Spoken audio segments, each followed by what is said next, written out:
Good evening. Good evening. Good evening, Paul. Welcome. My name is Ben Birnbaum. I'm the editor of Boston College Magazine, and I'm delighted to see you all here.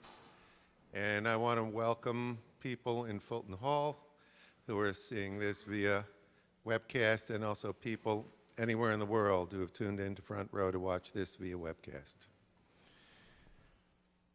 Let me just remind folks before I get to what I'm going to say, which is quite brief, that if you have a cell phone with you, please make sure it's turned off. A lot of people in this room tonight with military training, so I wouldn't mess around with that.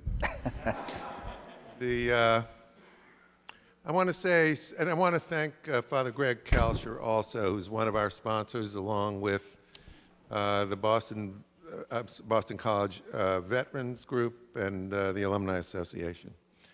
And let me just say this, there are a couple of reasons we're here tonight. A big one is a young man, and he'll always be young because he died young, by the name of John Fitzgibbons. He was in the class of '67. He was a first lieutenant. He graduated from the College of Business Administration. He majored in economics at Boston College. And he was killed in action one night on patrol, along with 6 of his men, in the Tay Ninh province in South Vietnam, not far from the Cambodian border. The date was November 25th, 1968. We're coming up on the anniversary. And Lieutenant Fitzgibbons had just turned 23. In the winter 2014 issue of Boston College Magazine, a copy of which I have here, and there are copies of this story, which was the cover story, outside. I see many of you have picked up copies.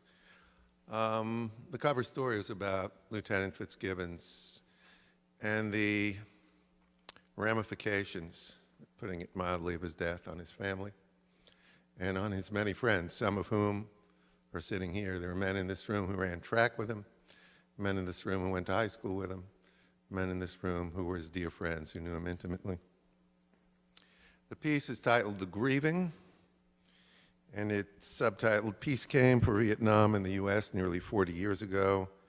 It has not yet come for the family of John Fitzgibbons, 67. I don't know. The Fitzgibbons family wanted to be here tonight, members of the family. They couldn't make it. There was illness. Their mom was not doing well. If they're watching, I want to say a special hello to them and say, from my heart, I know from the heart of everybody who worked on this story, this is for John and for you.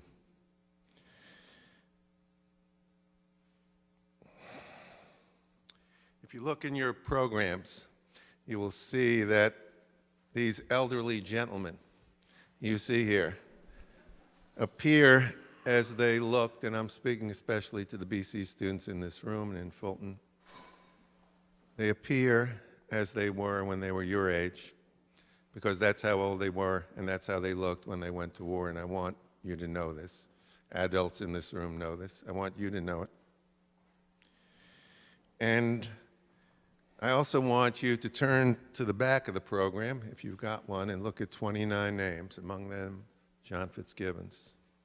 These are BC graduates. These are men who sat in this room, men who have been in the dining halls you use, men who have been on the fields you play on, who were killed in that war.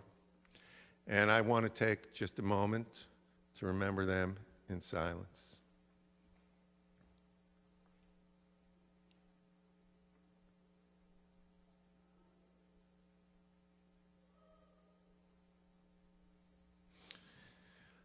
Thank you.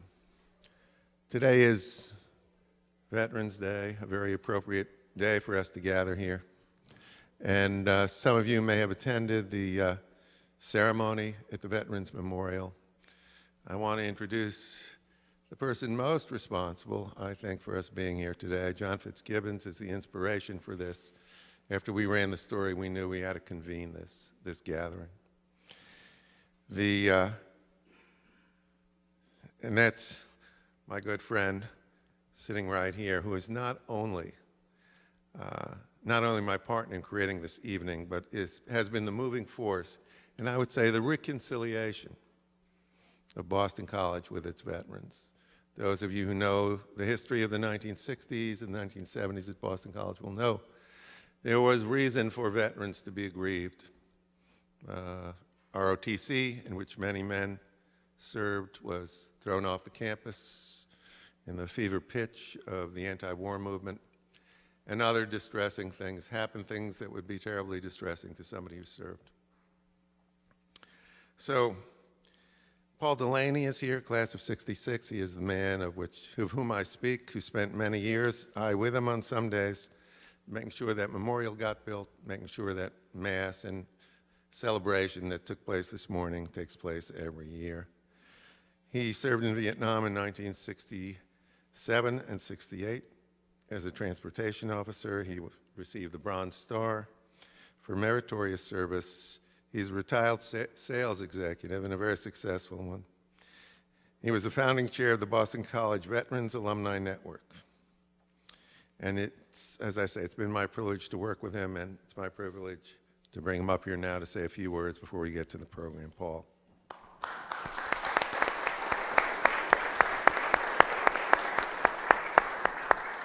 Thank you, Ben. Well, it's my job to welcome you all tonight, and speaking for the 2,200 Boston College veterans and our Veterans Alumni Network. It's gratifying to see all of you here tonight, and I know we've got many students that are listening, and I think it's very important that they want to hear our story.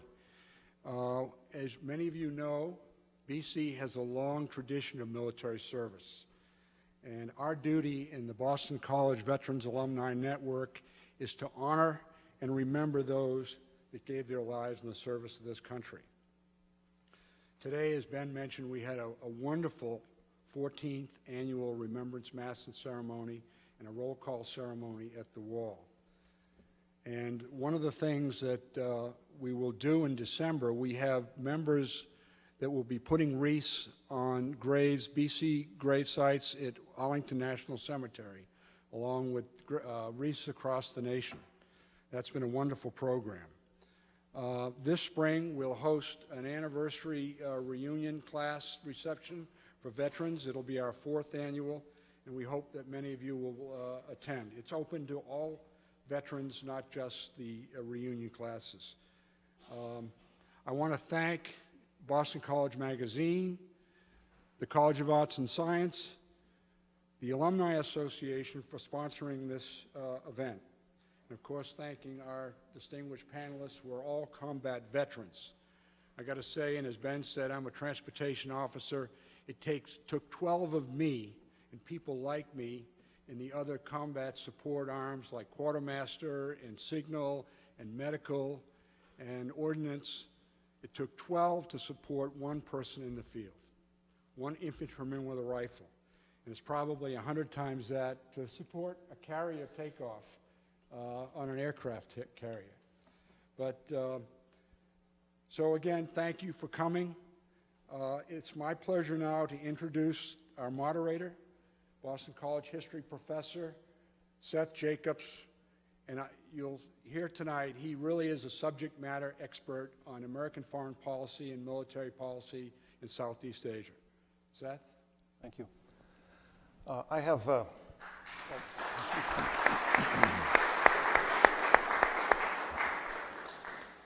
have a bit of a case of butterflies tonight, not only because this is a very important and very solemn occasion, but also because this is far and away the most distinguished panel I've ever moderated for, and I've been doing this for over a decade. If I were to read the list of accomplishments that these 4 gentlemen have racked up over the years, it would take our entire time here. Paul Daly, Larry Rawson, Paul McNellis, and Jim Hughes. I'll simply content myself with asking questions for the first few questions, and then we'll be getting questions from the audience.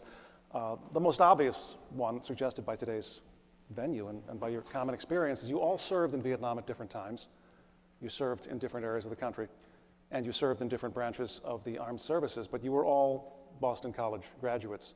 And I'm just curious as to was there anything about your experience at Boston College, anything about a Jesuit education, anything about going to this particular institution that either prepared you or affected your service in Vietnam? I know, Jim, you said that Boston College taught you how to write, and call that your gift from Boston College. And you had that remarkable story about the POW from the Hanoi Hilton. So if you could just speak to that, I'd appreciate it.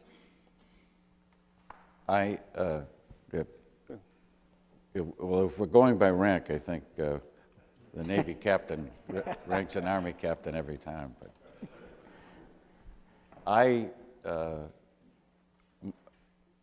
my gift from Boston College, my main gift, and it has carried me through all of my career in government and well, my small career in the private sector since, was I learned how to write here.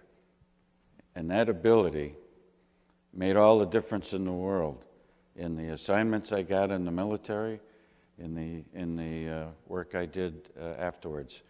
And that really is a special, I think, part of an education in a Jesuit university.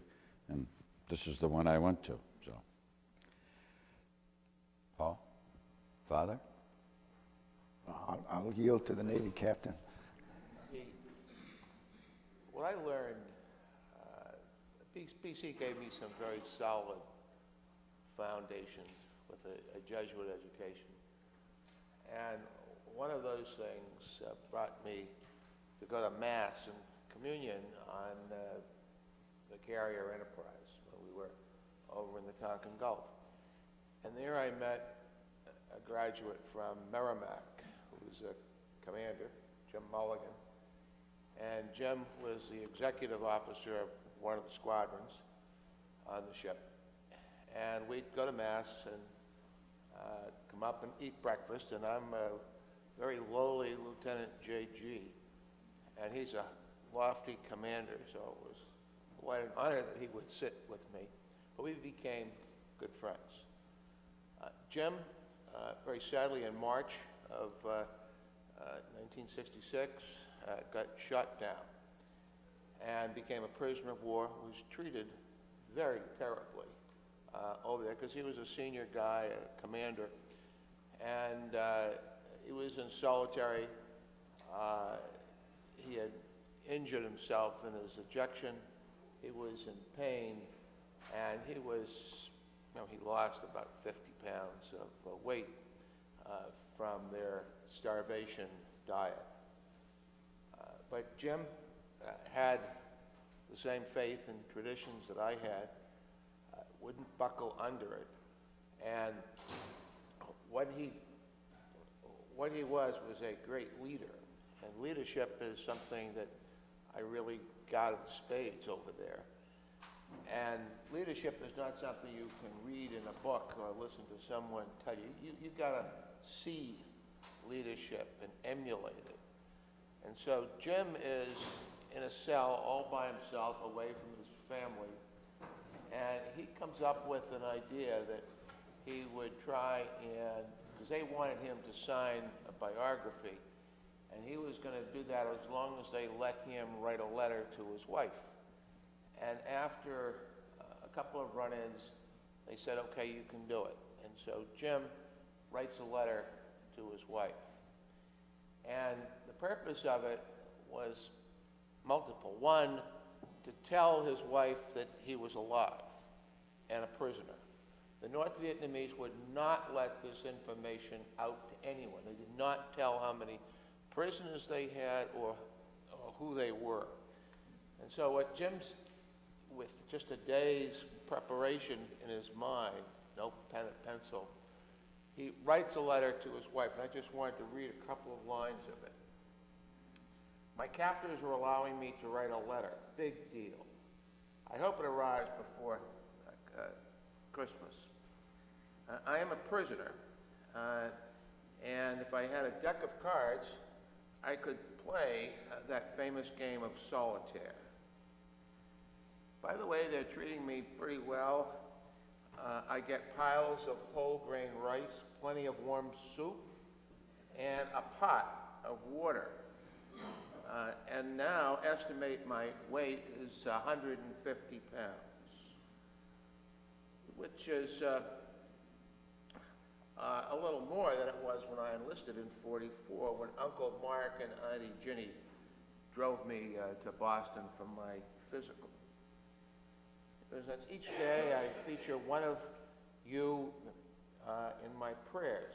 Sunday is Mom's Day. Monday is number 1 son. Right down until number 6 son on Saturday. Life is very much like that religious retreat I made a few years back, only it's much more quiet here. I have more time for thinking. Give my best to Father Gallagher. You know, he's some athlete. He got 6 out of 7 at bats, scored 6 runs in our recent softball game. And that was against my best pitcher. Oh, and tell him I found his altar boy, Paul Daly, to have a good backhand, but he was rough and missing his tennis shots, and he needs a lot of work to smooth them out.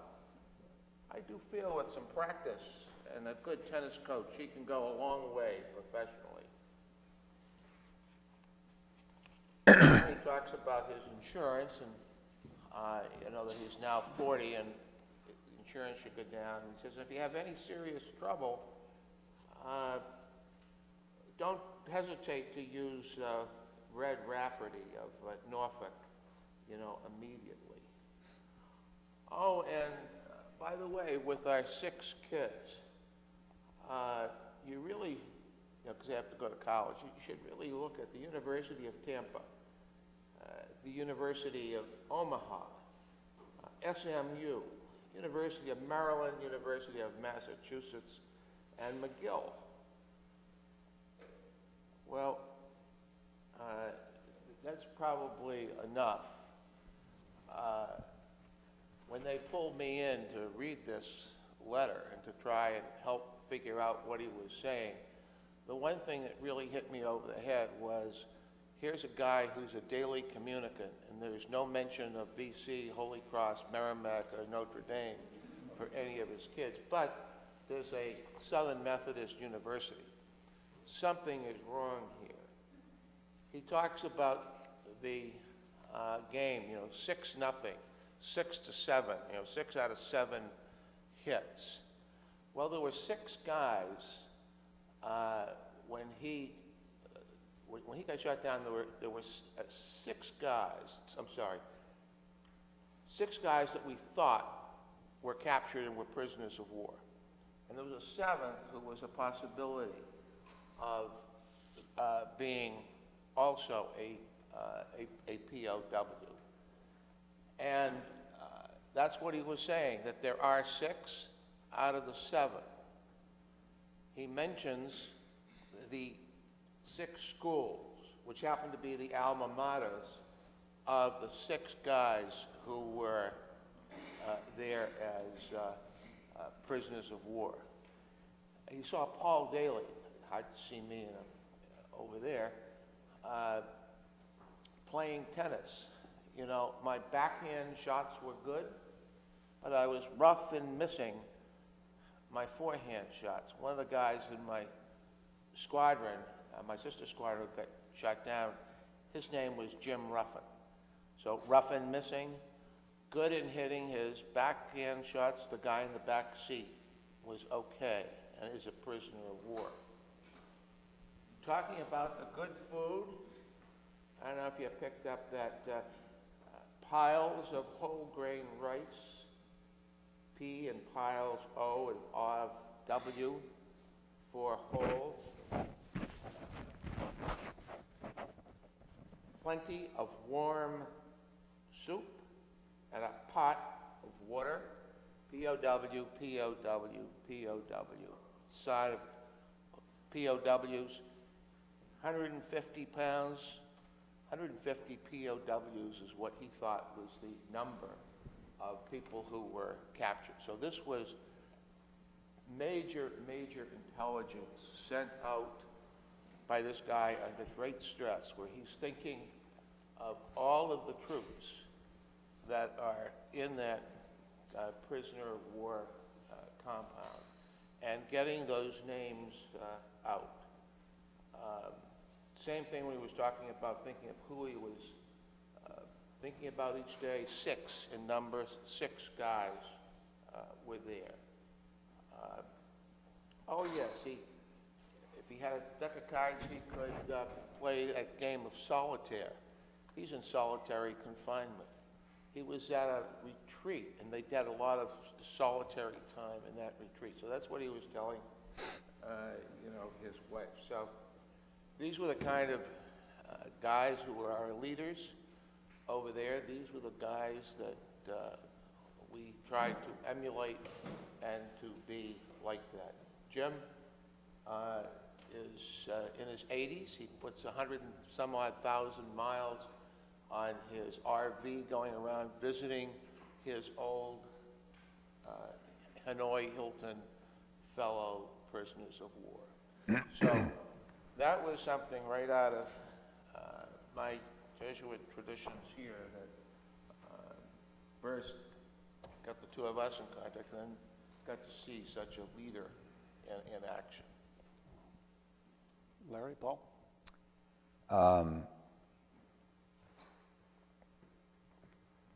The best way to answer that question, I think, is I came from a pretty strong Catholic family. I was an altar boy and grew up in Auburndale down the road from BC here, about 5 miles.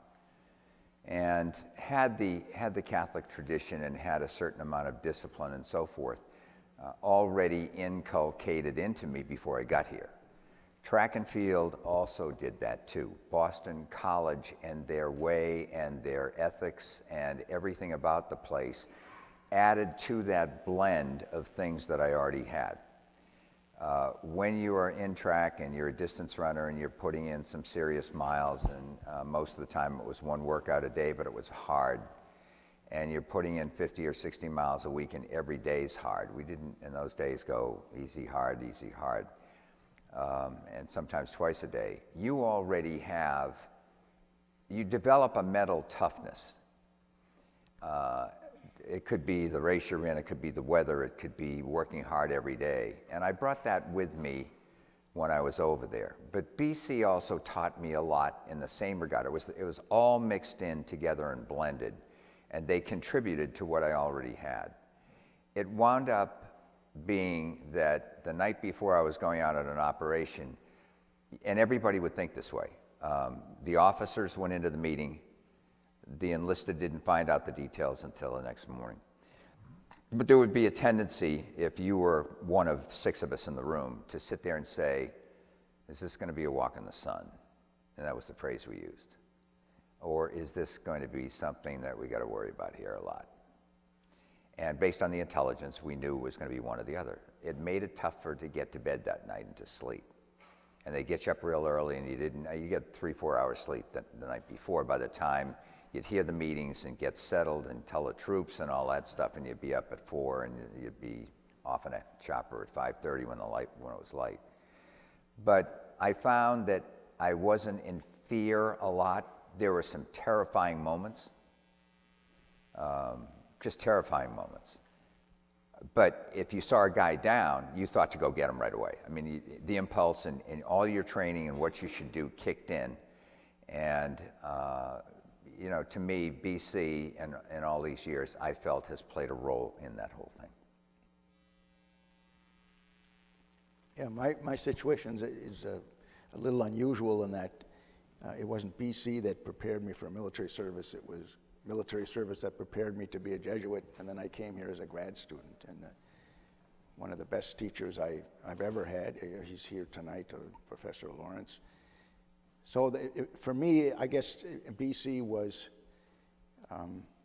like the Society of Jesus, strengthening or bringing to fruition everything I had received from wonderful men, American and Vietnamese, that I served with, who to this day remain examples of how to be good men of integrity and honesty. And one of the great benefits of this gathering is to meet some of my fellow veterans here, and we were talking. I think we all we all agreed we met some of the finest human beings we ever met in that time. And I'm especially blessed in that it was Americans and Vietnamese. In Vietnam, I saw very few Americans. I was with the South Vietnamese almost the whole time, or I was with them the whole time. But yes, and the example of faculty here and fellow Jesuits, BC formed me as a priest. That leads naturally into my next question. Obviously, you had a great deal of contact with the South Vietnamese while you were in Vietnam.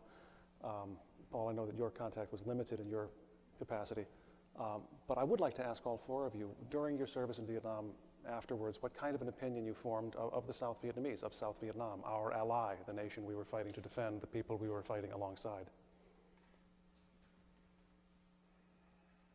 You're looking at me.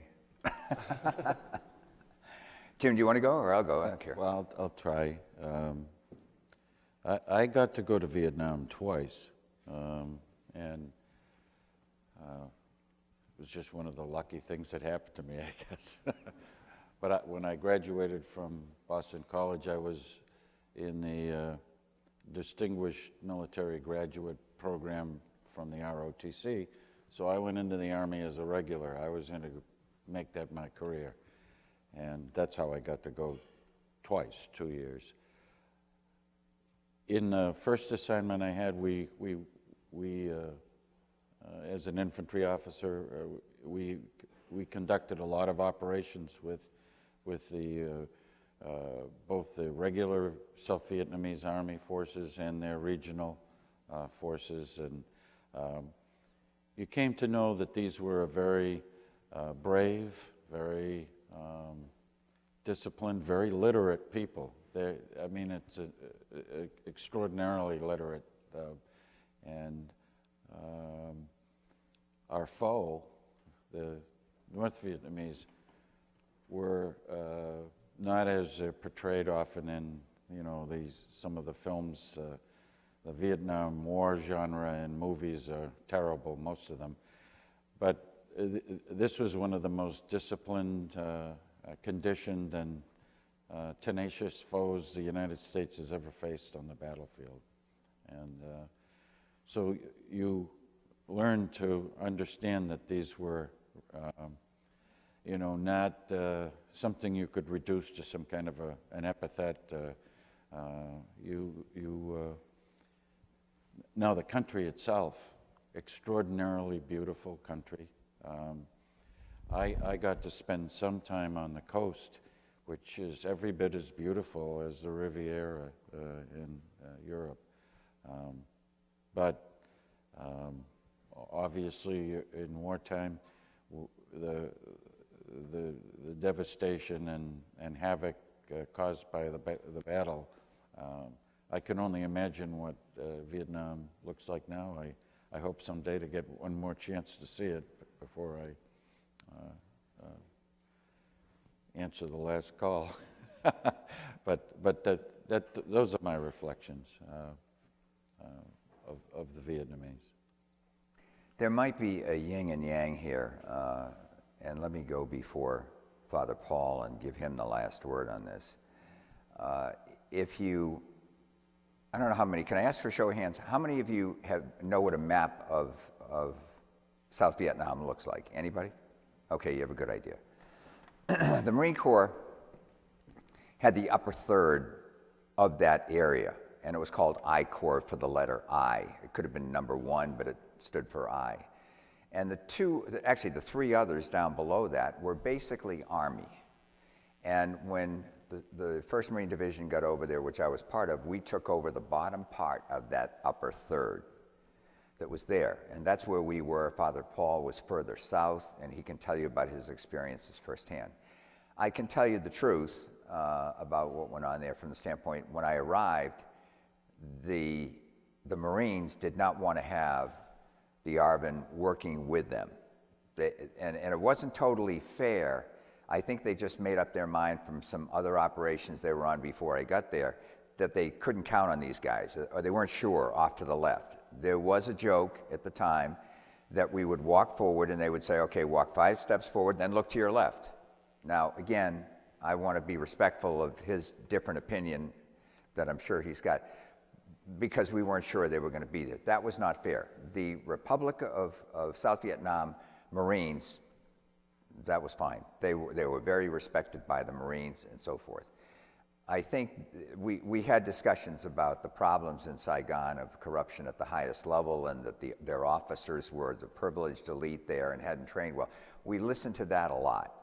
So my image is colored by more the things I heard before I got there than how I saw their army do. We did some joint operations. Everything to me was basically fine. But there was an image that was there in certainly the bottom part of I Corps and maybe up in Da Nang further north. Father Paul, you were there with them much more than me. I know this is such a big topic. I don't know where to start. I've already mentioned that my experience was quite different, and in speaking to other veterans and people that went through OCS with me and everything, and some of them had said, you were in a different world than I was. We were 12 American advisors to a South Vietnamese Army regiment, which with the troops and their family were 5,000 people. So there were 12 of us living with 5,000 Vietnamese. If I'd been wounded, I would have gone to a Vietnamese hospital, not an American hospital. This was Nixon's Vietnamization, so-called Vietnamization, was underway. This was 70 to 71. American troops were pulling out very fast. There were no ground combat troops left. There were some helicopter gunships and things to support us. And we would comment to the other American advisors that were with me that when we said we meant it differently than the average American troop, that they meant we Americans. And when we said it, we meant the people we're with. It included the Vietnamese. And I'll tell you one story about this. I'll try to keep it brief, which kind of illustrates this difference in the negative side, but also a very positive side. The South Vietnamese unit I was with, I had been sent up to another province, and I just happened to be back when the old unit that I was with, a Montagnard village, had been surrounded by North Vietnamese troops in the night and under heavy attack. And usually, when the sun came up, they would pull back. But on this day, they didn't, and it was clear that they wanted to overrun it. So this South Vietnamese unit, the recon company, was sent in, and the American commander said, we want somebody on the ground to be able to talk to aircraft, so why don't you go with them? And so I went, and it was wonderful. They were all back together again. And at one point, this was in the headquarters, is a South Vietnamese forward battalion base. And the South Vietnamese commander calls and says, I've got a wounded man. Can you pick him up? And there were no South Vietnamese choppers in the area, and it would take quite a while for one to fly from Pleiku. But there was an American command and control helicopter way up high, and these, they were shiny with seat covers, and they hauled generals around. They didn't haul wounded people who were bleeding. You just didn't call for them, But we managed to get him on the radio, and this American major was with me. So we got a wounded man here. Can you come and get him?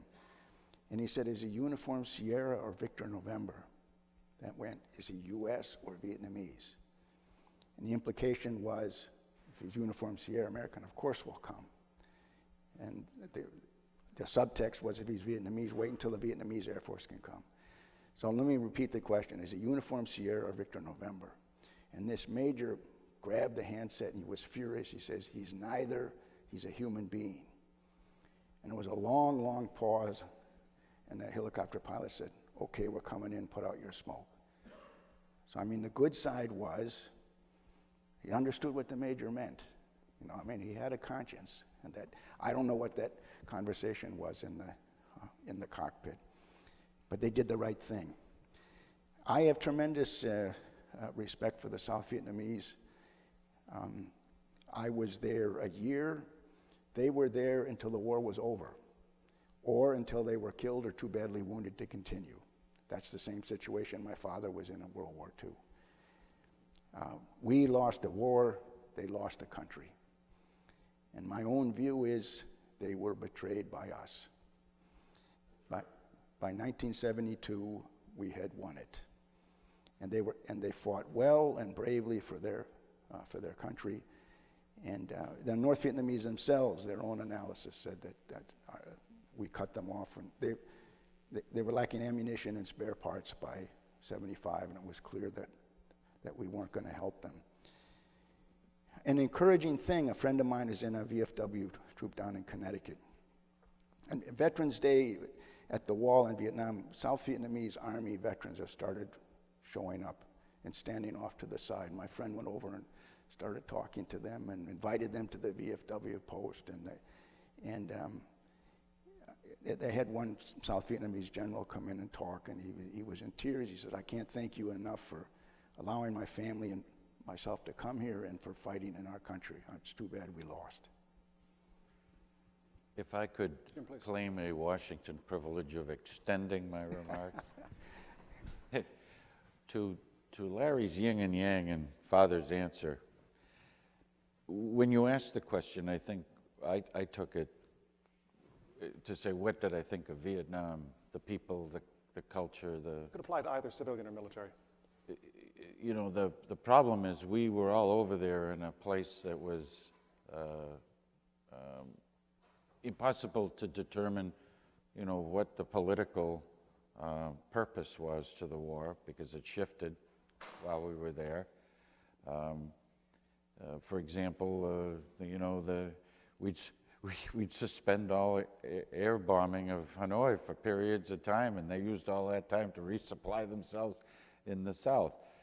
You know, there was a dimension to that conflict that never existed before. Well, in Korea, it existed because we ignored it, but in Vietnam, we had all of that confusion. And then in trying to determine, you know, the differences between the North and the South, I mean, it was easy when we were here at BC trying to understand the war against communism. We were all about that. But when you get over there, if you stopped a Vietnamese pedicab person in Saigon or something, inevitably in their wallet they had a picture of Ho Chi Minh. And that didn't mean they were communists, it just meant that he was their George Washington, their patriot. Their government, you know, was a carousel of characters over time. You know, President Diem had been assassinated before I ever got over there. I mean, that was in our senior year here. But you know, when you take it to that dimension, it was an impossible place to understand. And you know, it was hard for even officers to understand whether we were winning or losing or what we were doing. You've provided, sorry. No, let me just tag a little point about the complexity that was discussed here. We were in perimeter defense when we were not in operations. So Chu Lai had a base right near a beautiful ocean and all that stuff, and we provided perimeter defense when you were not on an operation. Every operation, half of the people on perimeter defense would go out on helicopters. The other half, we would thin out the line, and they would take our place, and we would come back 3 to 5 days later. But I remember when we were in call it garrison, but we're on our perimeter defense, we would have, I don't know, this bugged the hell out of me, but we would have once or twice a week, we would have some kid, and I would stare off to the side. I was an intelligence officer as well, and I was kind of trained to think this way. And I'd look at a kid who looked to be 18 or 19, and I would say to myself, what are they letting this guy into our perimeter defense to cut hair for our men? It was like 2 and 2 is 4. You don't let these guys in. And he can sit there, look around, look at the entire area, go back and sketch it all out if they're looking for an area they're going to come into. Now, I raised this issue at battalion headquarters. It seemed to go nowhere. Nothing ever happened. We were in a mountainous area. I mean, you walked past our little area of defense, and you had high. You want to attack if you're the South Vietnamese or the VC or NBA. You would pick flat lands which were off to our right and left, because you could get in and out easily. So we weren't hit much. The other platoon off to our side, off to the left, was hit quite a bit. But you worried about, is this guy figuring everything up? What is going on here? And it just gets to some of the issues that we all faced over there, of the complexity and craziness of what we were up against. Jim, you What provided year was this? Sorry. What year are you talking about? I'm talking 65, 66. Yeah. Okay, I'll explain 70, 71. Quite a bit later, a much better trained South Vietnamese army, no American ground troops in our area. The situation for the South Vietnamese, as they saw it, they were being offered a liberation they didn't want. And after the 72 offensive, the South Vietnamese army had no trouble replacing their losses. I mean, I saw people volunteering in Saigon. That's when I was there as a reporter. So, I mean, I'm not. I'm more just mentioning, Father Paul, the complexity that we faced over there. This kid was old enough to be drafted for sure, and he could have, been.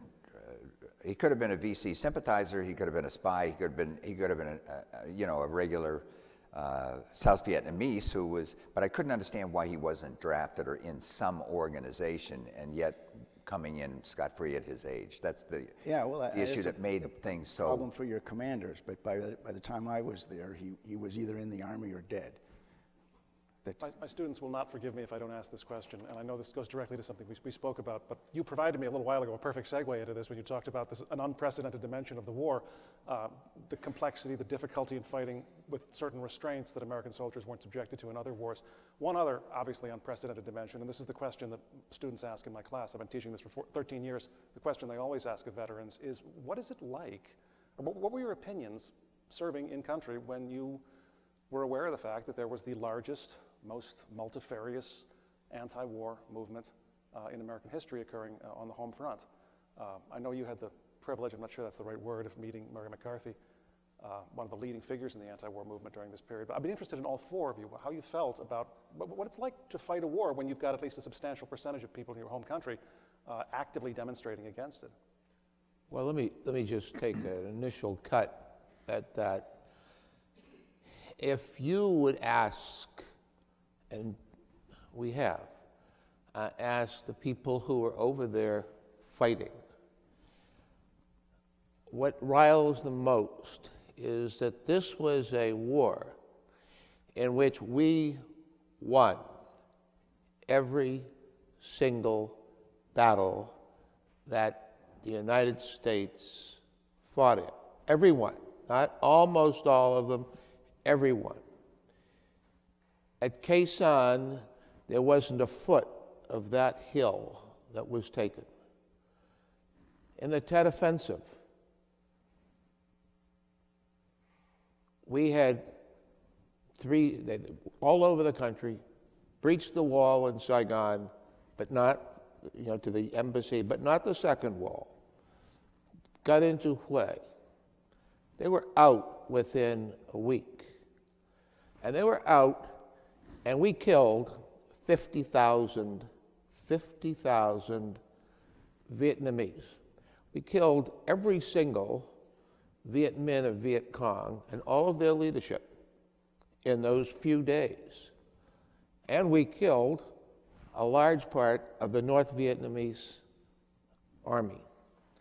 We lost, we probably lost 2,000. The Vietnamese probably lost 3,000, which included a large group of Hue citizens who were just executed. So we did not lose Tet on the battlefield. We lost Tet in Washington, and we lost Tet because, and many other things, because of the way the media was treating that war here in the country, very successfully. It started off with John Apple came aboard Enterprise and came out with the opinion, before he got there, that the Enterprise was a racist organization, a racist ship. And we were practicing what we were really preaching, because we did not have a single black aviator in the air wing. Very few. In 1965, 1966, there were very, very few blacks flying any place in the country. The fact that we didn't have one in the air wing was just a matter of statistics. And we went through it. I mean, you only got into the Navy through Annapolis, ROTC. There were only 50 Navy ROTC schools, or OCS. There are 10 applicants for each slot. Anyone who was black who could get into one of those 50 NROTC schools or to the Naval Academy could get a full ride at any of the Ivies without having any military obligation. In spite of that, he comes back to the States and writes an article on the carrier Enterprise. Our nuclear carrier is segregated. In fact, we had a number of other black officers and black enlisted on board. Didn't count because we didn't have a pilot. Mary McCarthy comes over, and she has a very certain view of her view on the war. And it says in her book, I confess that when I went to Vietnam early last February, I was looking for material damaging to the American interests. And she found it. She came aboard Enterprise. And she came aboard with a Vietnamese woman. I've met 3 Vietnamese people during my time there. Professor Win Thi Wei, who came aboard with Mary McCarthy, and then Chu, who was the president, and Key, who was the vice president, when they came aboard to give us some medals. Didn't get much of a chance to talk to them, but did get a chance to talk to Wei. Mary McCarthy comes aboard in her fatigues, as did Win Thi Wei. She hadn't washed before she came aboard. She never changed her fatigues and never washed while she was aboard for those 2 days. She wanted no part of talking to any of the 5,500 enlisted men on board. She didn't care about talking to junior officers, like me. I was just the tour guide. She just wanted to see the captains and the commanders and the admirals, who were aboard the ship, because I had to take her around to these places. The other woman, Win Thi Wei, comes aboard. She changes, takes a shower, comes out in her Odai, which is a national dress. All she wanted to do was to meet the enlisted troops. Came down, had good meetings in the mess hall, went on television and taped a show, sang some songs, and thanked all of these kids, because they are 17, 18, 19-year-old kids, for serving their country. So here's a person who's our journalist saying that she was very worried because she found that the majority of the Americans that she met in the field, this is in a 2-month period, were WASPs from Southern California, no less, except a couple that came from the rural South. In nearly a month, I met one Jewish boy in the services, a nice young naval officer from Pittsburgh, who's a friend of mine on the carrier. 2 Boston Irish, I'm one of them, and a captain from, Connecticut. So now this is the whole military, Southern California WASP. I've never heard Southern Californians being described that way in my life. She then, in this book, she's describing, all of the Americans, all the Vietnamese that she met who could speak English. And that all of them were trained by the CIA at Michigan State University. And they had a certain, as she says, démodé pathos, like the bangled, coquettish Dr. Hui, professor of public administration at the National Institute of Administration in Saigon, who resembles a roadshow revival of Madame Nu. This is our journalist, Mary McCarthy. I get a letter, I sent letters to everybody that I guided around the ship, and I got a letter back from Winty Wei, who was just shocked, and said the only time I ever saw this woman was when we came aboard in the airplane. And she never talked to me then. She didn't talk to me going back. She never talked to me aboard ship. So I have absolutely no idea except that this must be some kind of feminine jealousy. Well, they both left the ship. Winty Wei put on her fatigues. They had been washed. Mary McCarthy left in her fatigues, which had never been washed. And she writes this book really attacking both our position and our role. And this is just a very good example of how Tet could be described as a victory for the Vietnamese. And there's, a number of other examples, not least of which is that in Saigon and all of the other major cities, they had a media pool of Vietnamese.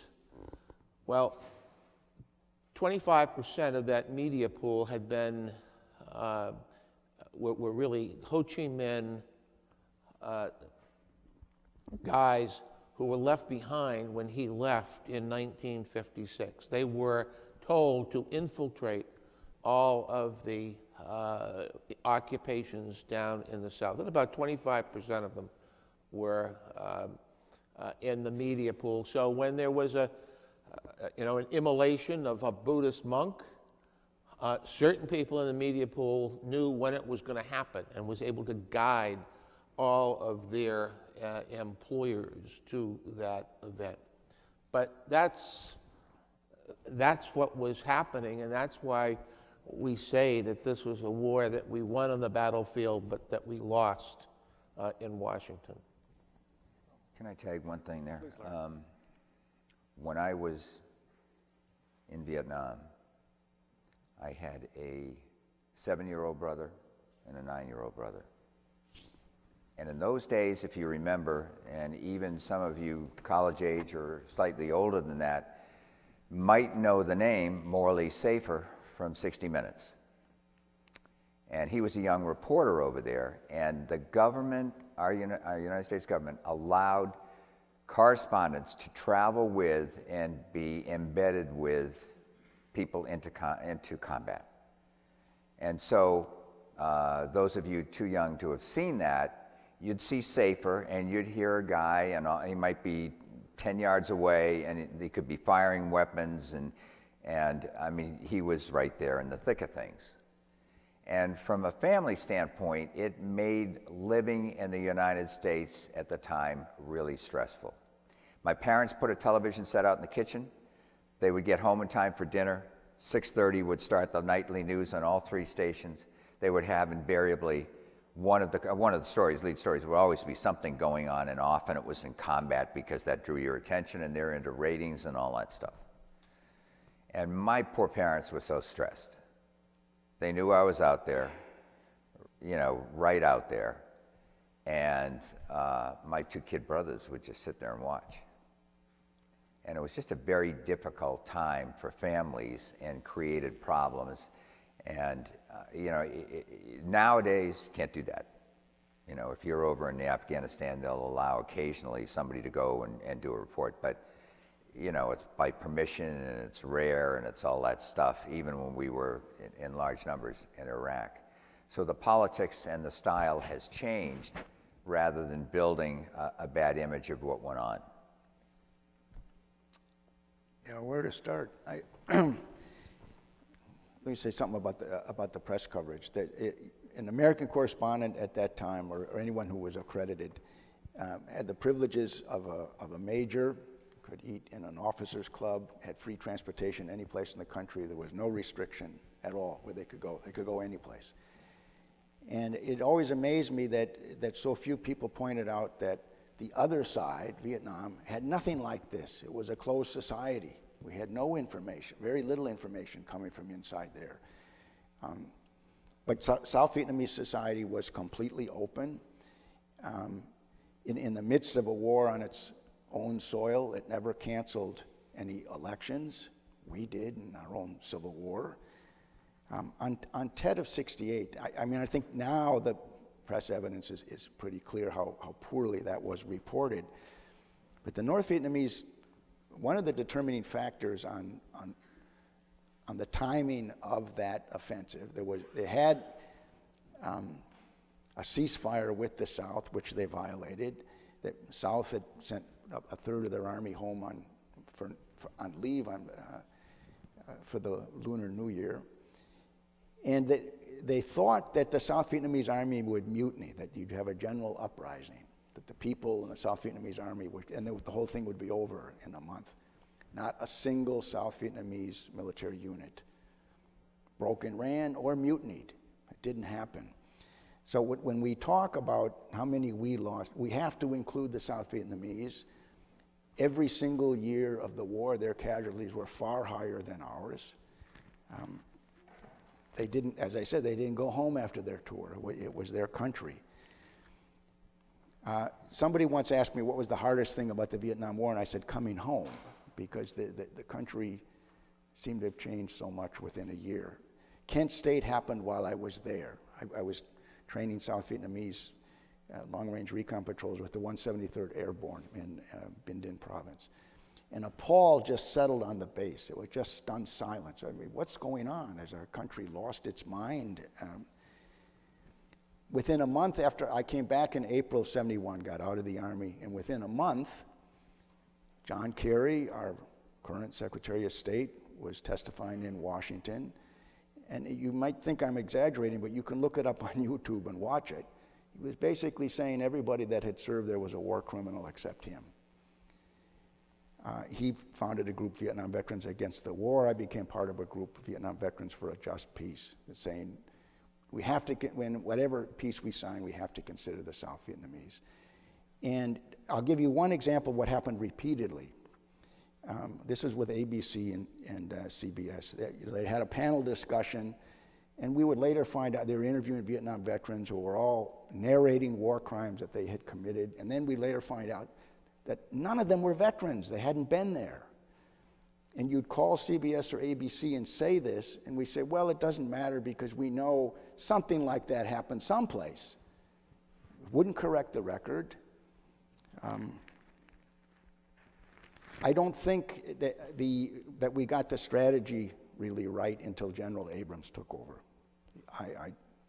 To my mind, he's a real hero. He understood it, and that's why I say, and I could defend this. We really had won by the end of the summer of '72. But that was too late. I disagree. I was there covering it as a reporter. The Vietnamese were able to stand on their own. What we could have gotten, and what would have been an honorable thing, is something like Korea. They could stand on their own with our support. And we cut them off at the knees, 73, 74, and 75. And by the way, that's the North Vietnamese analysis of that. I have just one, I'll never get another chance to tell this, so just one joke about Jews in Vietnam. It's not a joke, it's a true anecdote. You'd have to look long and hard to find Jews in Vietnam, especially in North Vietnam. And I was there, I think it was, let me think, 95, I think. And the U.S. hadn't reestablished relations. And I got to Hanoi and I rented a bicycle. And I heard that there was a State Department team, a husband and wife, both Jewish, that spoke Vietnamese, and they were on a grades registration team, but they're supposed to be collecting information, obviously. And I said, what do the Vietnamese say when they find, I mean, you speak very good Vietnamese, and they find out you're Jewish, what do they say? They said, oh, it's the most flattering stereotype we've ever encountered. They say, Jewish, very smart, like Abraham Lincoln. That's great. Jim.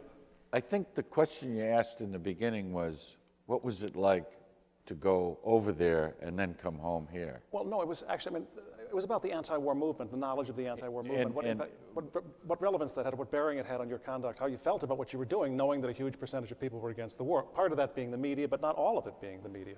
And I actually got to experience that because I had 2 tours. So I had an early tour from June of '66 to June of '67. And I went over there imbued with all of my good upbringing here in the, greater Boston area, Catholic high school, Boston College.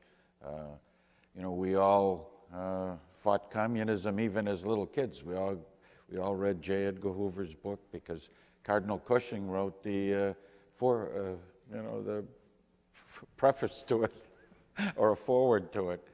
And I forget what the title of the book was. It was hard to read. But so we went over there believing that this was a war that we were to win. And we went over there and paid for victory with our, with the lives of those who fell there. And so my tour is up. I'm coming home. I'm still a first lieutenant. And I thought I was coming home to the same way my dad came home from the Navy in World War II. No way. My plane came all the way back to Logan, and as I told the story earlier, I'm going to truncate it a little bit, but my brother was there, just my brother. And I said, well, where's everybody? And he said, oh, things have changed, Jim. And they had changed. Even as I tried to reassimilate myself with my family, big family, the party for you coming home, nobody wanted to talk about the war. They'd already seen it on TV. They were sick of it. And they didn't believe it. They didn't believe that it was worthwhile. They were very worried about their other children being drafted. I mean, it was different. As that progressed, and we went through the 1968 election, and all of that played out there, when I went back the second time, I went back to a MACV headquarters and a staff that was totally disillusioned in the sense that they weren't there to win anymore. They were there to wait out the time until those peace talks were concluded, because they'd already begun. And how long did those peace talks take? 2 years? Forever. Yeah. Terrible. Yeah. So, Till 73. I mean, that's not a war. I mean, that we were there to win at that point. So the peace movement, was something we couldn't understand until we came home and saw that, nobody cared for what we did or respected it. That played out too later on. You could sense that if you identified yourself as a Vietnam veteran, even in the federal civil service, there was kind of, you got to be careful of them. They're not all there, or, they were that taint of being over, and then this taint that was given to us that we had lost a war. We didn't lose any war.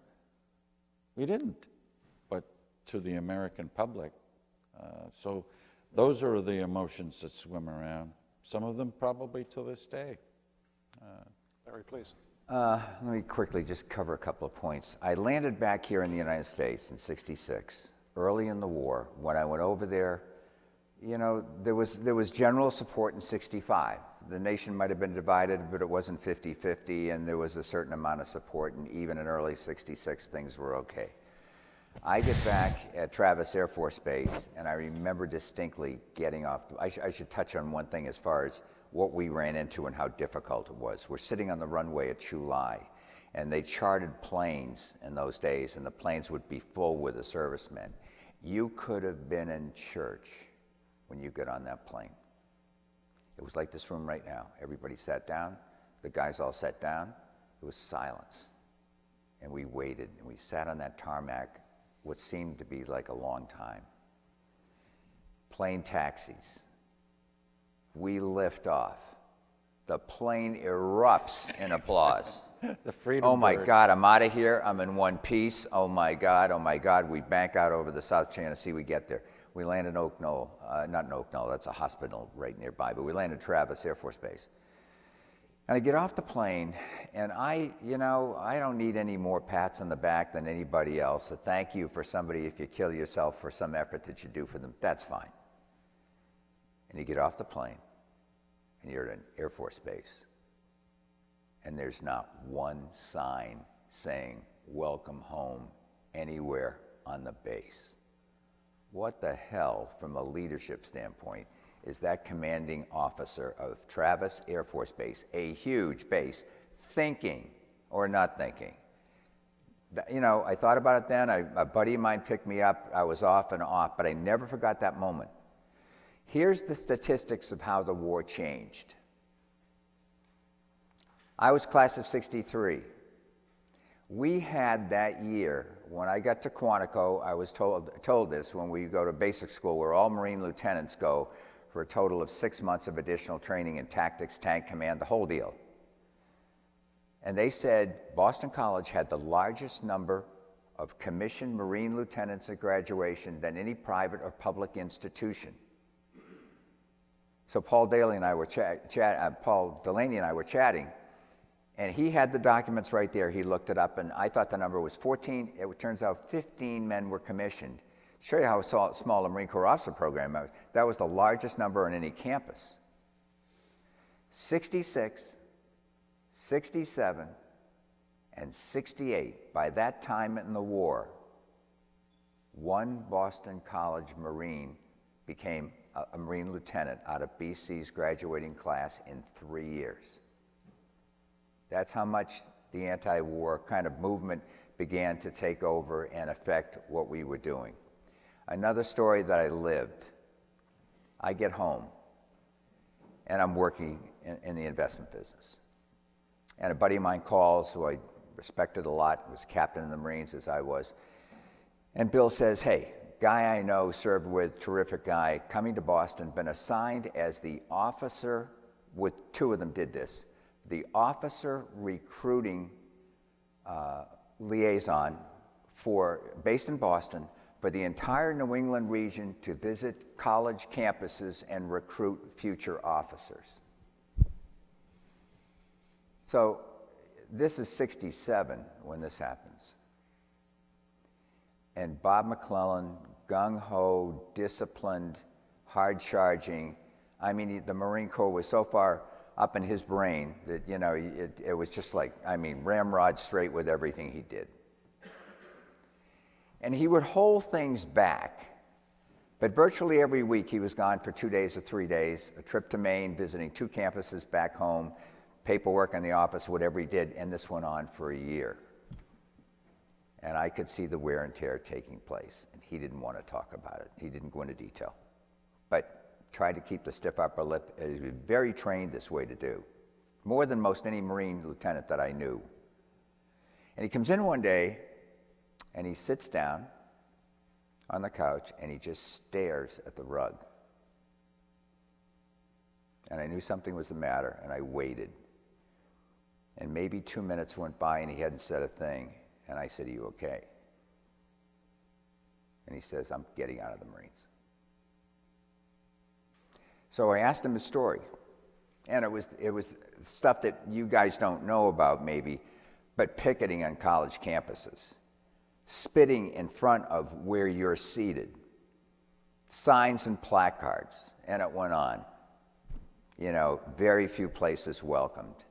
Harvard University at the time led a push during that war to get the United States Naval Academy and the West Point track and field teams kicked out of the heptagonal championship track meet. And they were successful. So I only tell you these stories, if you weren't around then, to give you an idea of the difficulty and the change that took place in '67. Kent State, the shootings really kind of changed a lot. So these were the dynamics that we all put up with and experienced, and it was just a convulsing time for everybody and everything. And I'll just end on that note.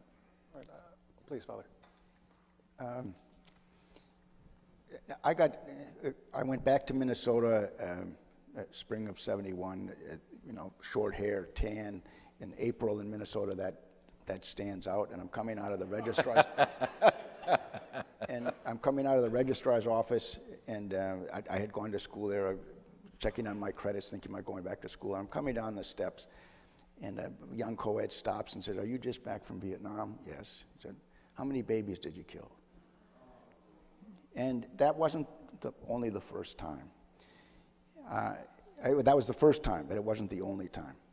But the question came up earlier about the Vietnamese.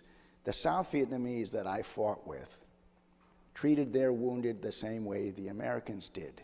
They tried to save them.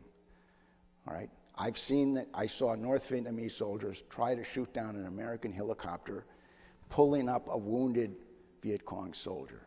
They didn't care about their wounded. They did graves for them before an attack.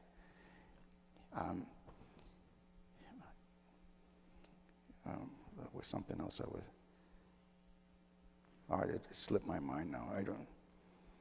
Well, you've provided me another unimprovable segue, though, because obviously that kind of experience changes somebody, not only service overseas, but the experience coming back to the States. And a question that's been handed to me from the audience, and I think it's I remember what it was. Please, go ahead. The thing that amazed me when I started talking to these members of the anti-war movement and protesters and started debating some of them was the colossal ignorance and uninterest in the history of Vietnam. And after I came back from Cambodia, I went to Cornell, so this would have been 75. And I went for their Southeast Asian Studies program. It was a marvelous program, excellent instructors. And I met a number of students in the Southeast Asian Study program who said, well, I had been protesting the war for years, so I decided to come back to school and learn something about it. Let me say two things. When I came back from my combat tours in it was 65, 66, and 66, 67, and then I went down and taught at Yale in the Naval ROTC program. New Haven was a fair hotbed, of anti-war activity. I did a lot of debating. I debated Sloan Coffin down in Darien, Connecticut, during this period of time. I taught, a class of about 50 kids in each of the 4 classes at Yale. There wasn't a single kid at Yale who dropped out. Every single one of them went through, finished. We had one Marine in the class in '69. Every one of those kids went off and served well. Every one of them came back, and I'd run into them at the Harvard Business School, the Harvard Medical School. I mean, no one stayed his career, but they came back and did good work in graduate school and have made good citizens. And, I think in looking at the people who went through that war and looking at the tough time that they came to, and, I stayed in the reserve, so I wore my uniform, once a month on a weekend, trek down to Weymouth. Then I got, some people, but open your mouth once more and you're going to get some knuckles settled, a number of those things, because they were all cowards.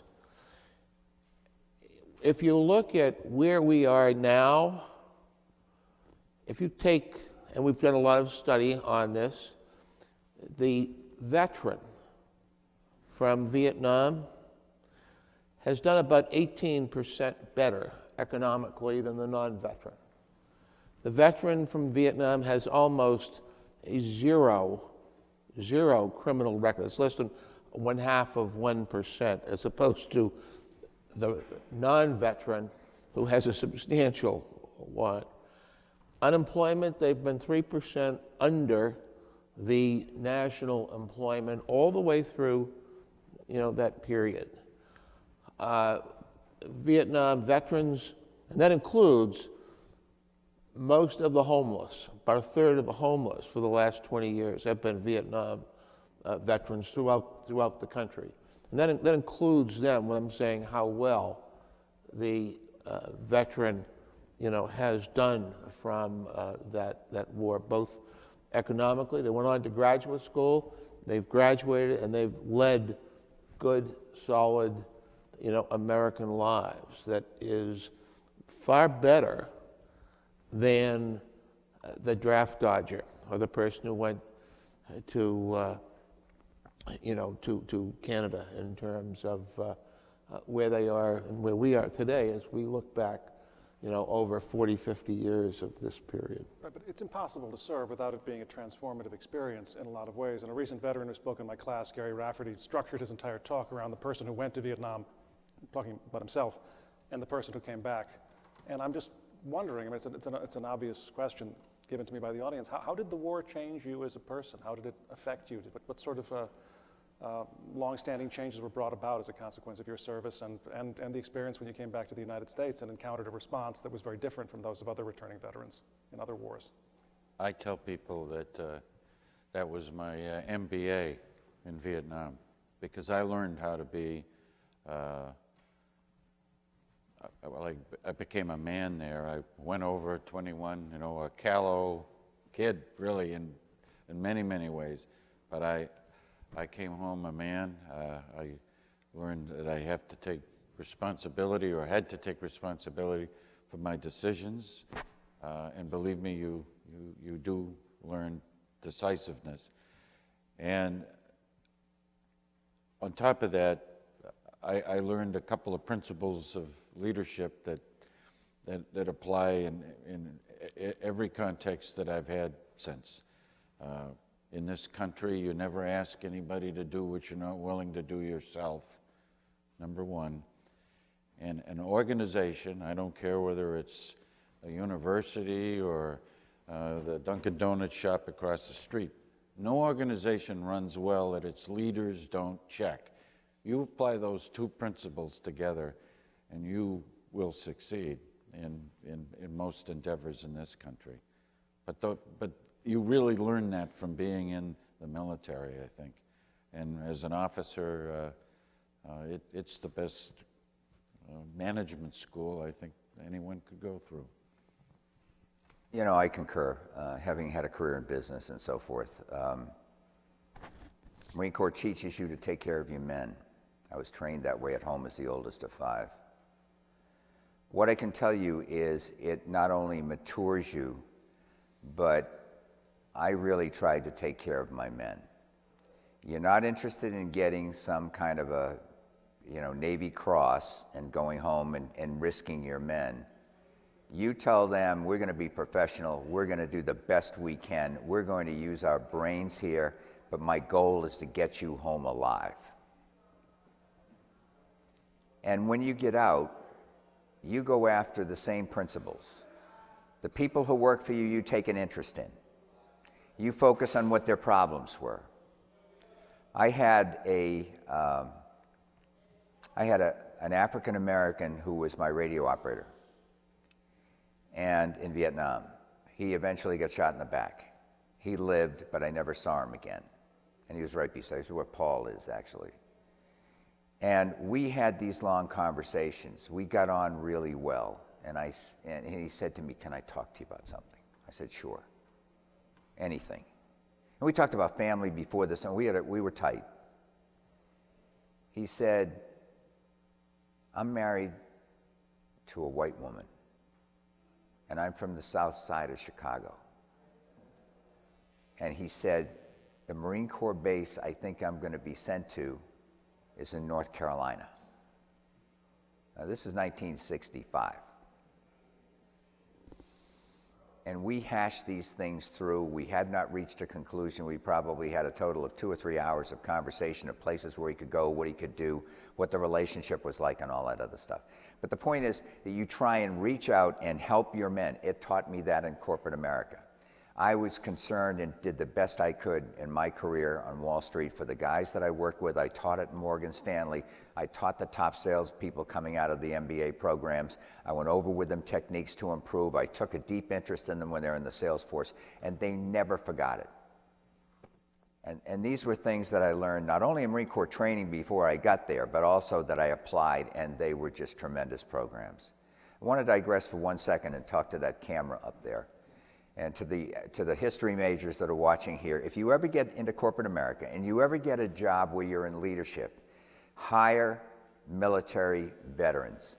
They know time management, they're mature beyond their years, they're disciplined, they know how to handle and deal with people. You will get a person who is really somebody who may need, coming back, a transition from the military. But interview these people, check them out thoroughly, but you get a great candidate, is the point I want to make. And you never know when somebody can wind up hiring a lot of these people based upon the jobs they have. Is the question how Vietnam changed us, or? Yes, if you could speak to that, I'd appreciate it. Yeah. I mentioned this briefly in the homily at the Mass, and that's usually the context I would prefer something like this, but I was with a South Vietnamese unit, an advisor to a South Vietnamese recon company, and the commander of that unit, Lieutenant Le Van Quang, was the most honest and courageous man I ever met. And we went through a lot together. I'm here because he took risks to make sure I was protected. I was the only advisor he had. And he died in an ambush. I was with him. And for about 2 years after I got out of the Army, my daily prayer was, it's not right. He was a better man than I. I mean, Lord, why did you take him rather than me? And after about 2 years, I got an answer, and it was clear where it was coming from. And it was, you're right. He was a better man than you. He wasn't punished. He's with me. You need more time. And so I don't know how much time. I mean, I'm willing to agree I need more time. That I'm not as good a man as he was. So I think it would be a denial of what God offered me through that experience, and a lie if I didn't treat every day as precious. Comes at a price. I didn't think that way before Vietnam. I only have 5 minutes remaining. I would give anything if I had time to ask all of these questions, but I'm going to ask the one that I think flows most readily from what you just said, Father, and then also that I think is most pertinent now. What do you tell your children, grandchildren, the people you teach about the war? What do you tell them is most important to remember, most important to retain?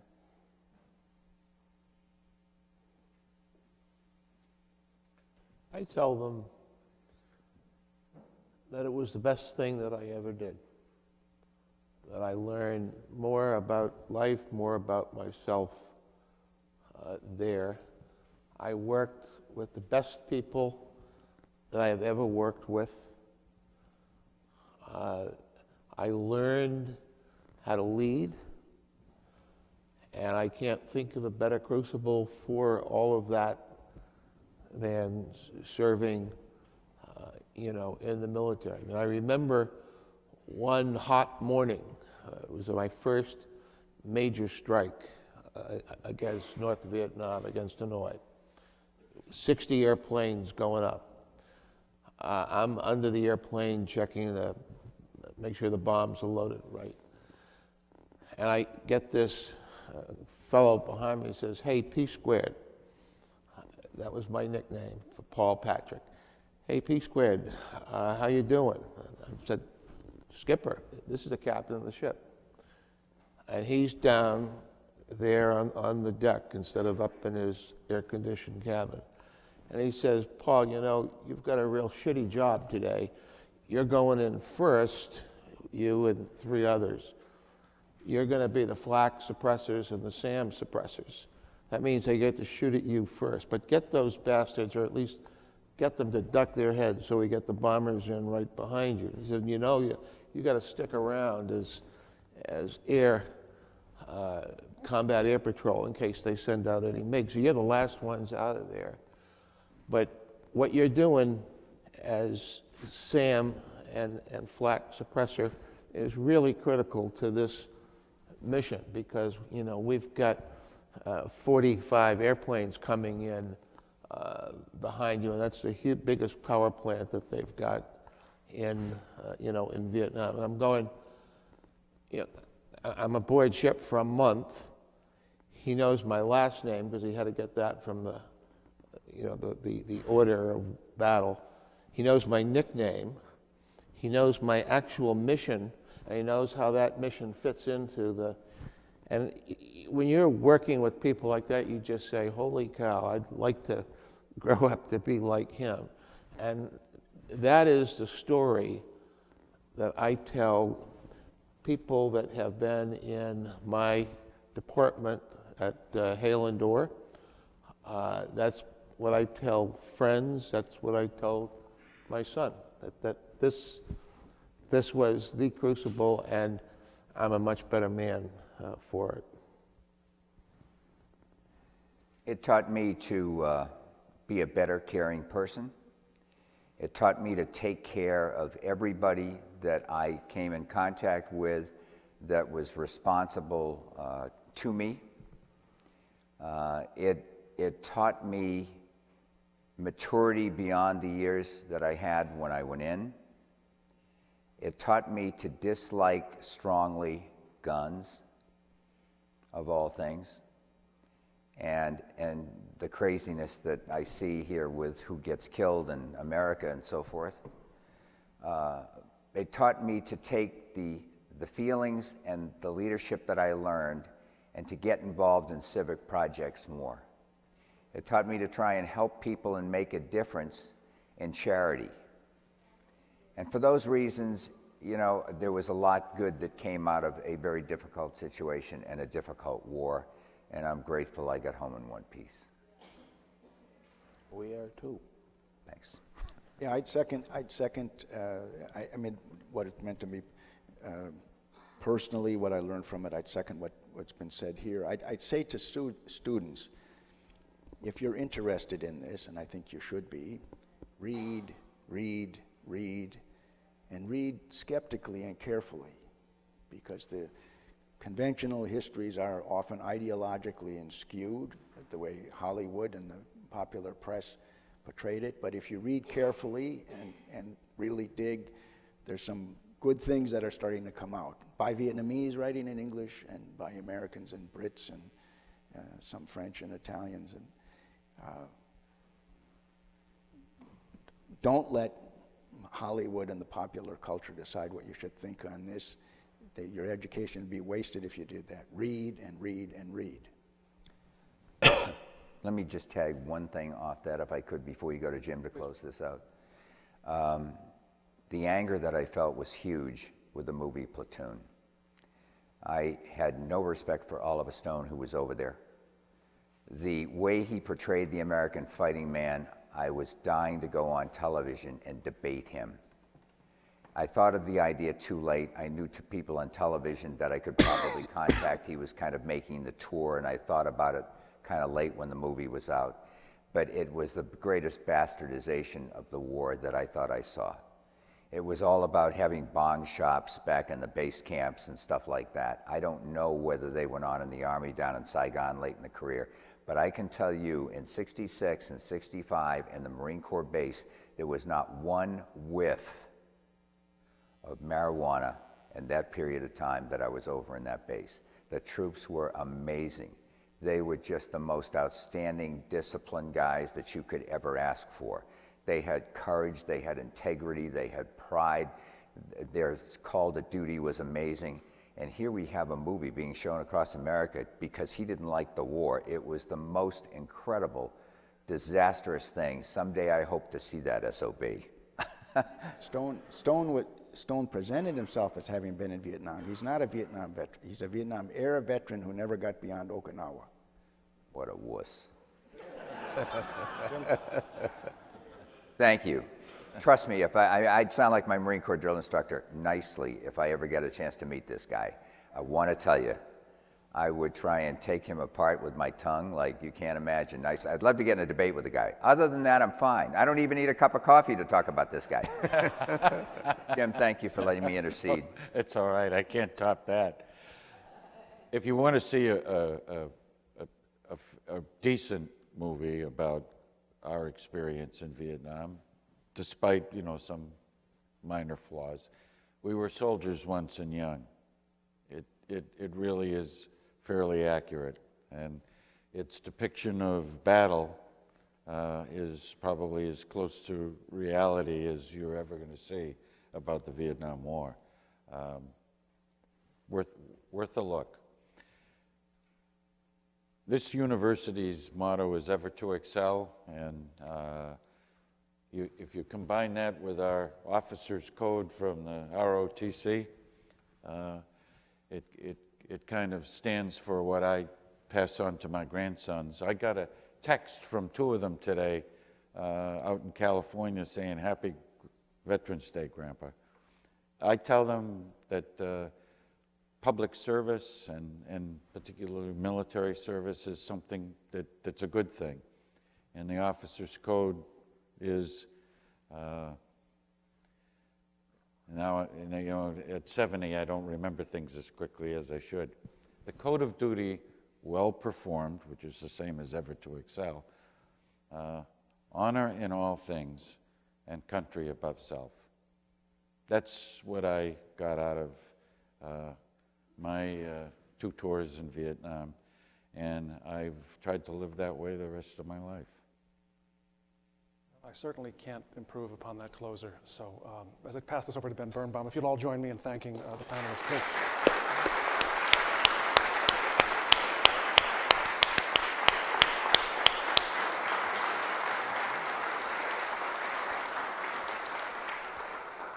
Well, that was a heck of 90 minutes, and I want to thank you all.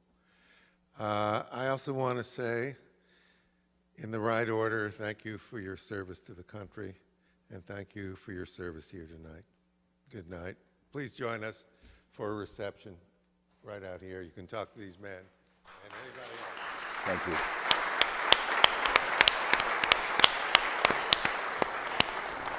Thank you. Thank you for having me.